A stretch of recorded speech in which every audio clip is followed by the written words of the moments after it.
қазір көп жастарымыз дін тұрғанда дәстүрді қайтеміз деп, дәстүрімізден бет бұрып атқан жастарымыз өте көп. Негізгі бұның барлығы Құранды, аятты, Пайғамбарымыз саллаллаху алейхи вассалам хадистерін толық оқымағандықтан, немесе оны дұрыс түсінбегендіктен. Енді Алла тағала Құранда мына бір аятта айтады: Бисмиллахир-рахманир-рахим. Ва жаалнакум шуғубан ва қабаиля ли тағаруфу. Яғни сендерді ұлтқа, руға бөлдік, бір-бірлерінде тануларың үшін дейді. Әрбір ұлттың өзінің бір болмысы болады.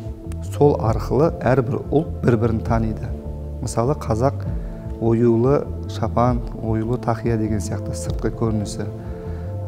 Қырғыз бауырларымыз айыр қалпақпен, өзбектеріміз ала шапанмен деген сияқты. Пайғамбар саллаллаху шариғатымызда айтады, бұл балаға ат қою жайында. Мысалы, бала дүниеге келсе, оның ақиқасын беріңдер дейді. Бізде оны бір бала дүниеге келді деп бір құдай тамағын беріп жатады, қалжалатып.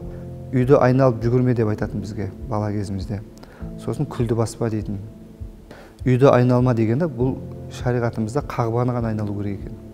Мына күлді баспа деуі, бұл күлде лас жер, жын шайтандардың мекені екен. Сонда мына жын ұрып кетпесін деп осы нәрсені тоқтатқан екен. Қызға 40 үйден тыйым дейді. Бірақ шариғатымызда да әрбір қыз баласын әлпештеу, оны қорғау мұсылманның міндеті дейді.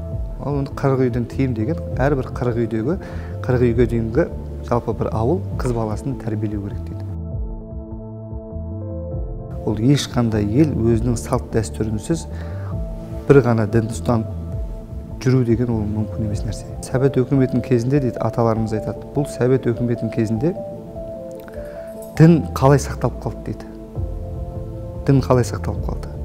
Бұл діннің сақталуы дейді, осы салт дәстүріміз арқылы дейді. Салт дәстүрімізге соншалықты сіңіп кеткендігі соншалықты, біз салт дәстүрді ұстай отырып, дінімізді сақтап, тәуелсіздігіміз алғаннан кейін бірден мешіттеріміз ашылып кетуі содан екен.